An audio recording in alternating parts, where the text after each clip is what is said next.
दोस्तों, मैं हूँ आपका दोस्त ताबिश और आज हम बात करेंगे लॉयन और टाइगर के बारे में।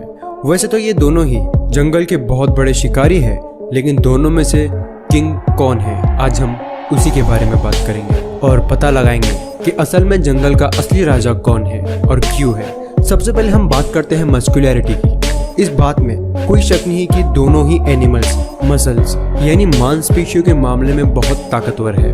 देखा जाए तो इनमें मसल्स का होना बहुत ही जरूरी है ताकि ये जंगल में शिकार कर पाए और सरवाइव कर पाए। एक फुल ग्रोथ लॉयन का वजन 550 पाउंड होता है, यानी कि 250 किलो का, और वो 60% मसल से भरा हुआ होता है। जी हाँ, ये बहुत ही मस्कुलर होता है। मगर दोस्तों, लॉयन के मसल्स की स्ट्रेंथ टाइगर की स्ट्रेंथ से बहुत ही कम होती है, जो कि एक बहुत अहम फैक्टर है।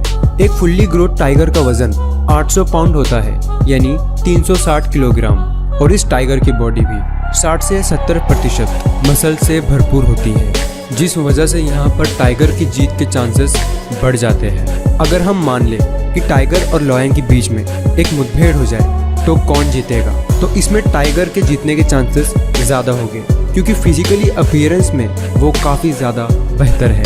चलिए अब बात करते हैं इनके एग्रेसिवनेस के बारे में। लॉयन काफ़ी ज़्यादा आक्रामक होते हैं, क्योंकि वो बाकी एनिमल्स की तरह पालतू नहीं होते, जैसे कुत्ते, बिल्लियाँ वगैरह की तरह। जंगल में रहने की आदत होती है उन्हें। मगर लॉयन की एक बात ये भी है कि वो जंगल में रहते हुए ग्रुप में रहते हैं और अपना शिकार भी ग्रुप में ही करते हैं। इसके मुकाबले टाइगर की बात की जाए तो वो किसी ग्रुप में रहना पसंद नहीं करते और शिकार भी अकेले ही करना पसंद करते हैं, और यही चीज़ टाइगर को ज़्यादा एग्रेसिव और डेंजर बना देती है। चलिए अब बात करते हैं दोनों की इंटेलिजेंस की। इंटेलिजेंस में लॉयन बाकी एनिमल्स के मुकाबले काफ़ी आगे होता है। अगर हम टाइगर और लॉयन की खोपड़ी यानी स्कल को कंपेयर करके देखें तो लॉयन का स्कल टाइगर के मुकाबले में काफ़ी बड़ा होता है, मगर महज स्कल इंटेलिजेंस नहीं बताता। टाइगर का स्कल लॉयन के मुकाबले में छोटा होता है। अगर हम दोनों के ब्रेन के बारे में बात करें तो टाइगर के ब्रेन में 16 मोर ब्रेन्स होते हैं और 16 ही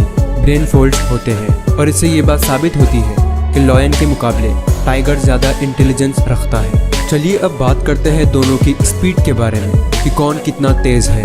टाइगर की स्पीड की बात करें तो 80 किलोमीटर पर आवर की स्पीड होती है उसकी, जो कि लॉयन के मुकाबले में कम होती है, क्योंकि टाइगर का वजन ज़्यादा होता है, जिस वजह से वो ज़्यादा तेज़ नहीं दौड़ पाता, और लॉयन का वजन टाइगर के मुकाबले में 110 किलो कम होता है। तो यहाँ तेज़ी के मामले में लॉयन आगे है। चलिए अब बात करते हैं दोनों के हंटिंग स्किल्स के बारे में।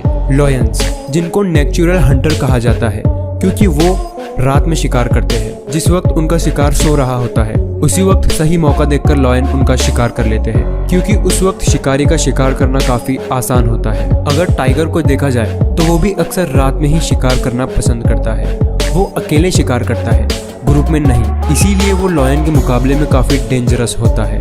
लॉयन के मुकाबले में इसीलिए टाइगर इस मामले में जीत जाता है। चलिए अब बात करते हैं इस वीडियो के सबसे अहम टॉपिक की। आखिर कौन है जंगल का राजा? लॉयन को किंग ऑफ द जंगल कहा जाता है, और उसकी काफ़ी चीज़ों को देखते हुए उसे ये कहा जाता है। लेकिन अगर असली किंग के बारे में बात करें तो वो टाइगर है, क्योंकि वो अपना शिकार भी अकेले करता है, और कई बार जंगल में टाइगर और लॉयन की मुठभेड़ को होता हुआ देखा गया है, जिसमें अक्सर टाइगर जीत जाता है, और इसीलिए टाइगर को भी real king of the jungle कहा गया है। चलिए अब बात करते हैं दोनों के लाइफ स्पैन के बारे में। अगर हम लॉयन की लाइफ स्पैन के बारे में बात करें तो वो 15 से 18 साल तक जीता है, और अगर उसे जू में रखा जाए तो वो 20 साल तक जी सकता है, क्योंकि जू काफ़ी सेफ होता है जंगल के मुकाबले में। और अगर टाइगर की बात की जाए तो 16 से 18 साल तक ये भी जी सकता है, और अगर उसे भी जू में रखा जाए तो वो 20 से 28 साल तक जिंदा रह सकता है। और इसी तरह लॉयन और टाइगर के मामले में टाइगर की जीत होती है। दोस्तों, आज के लिए बस इतना ही। मैं हूँ आपका दोस्त ताबिश।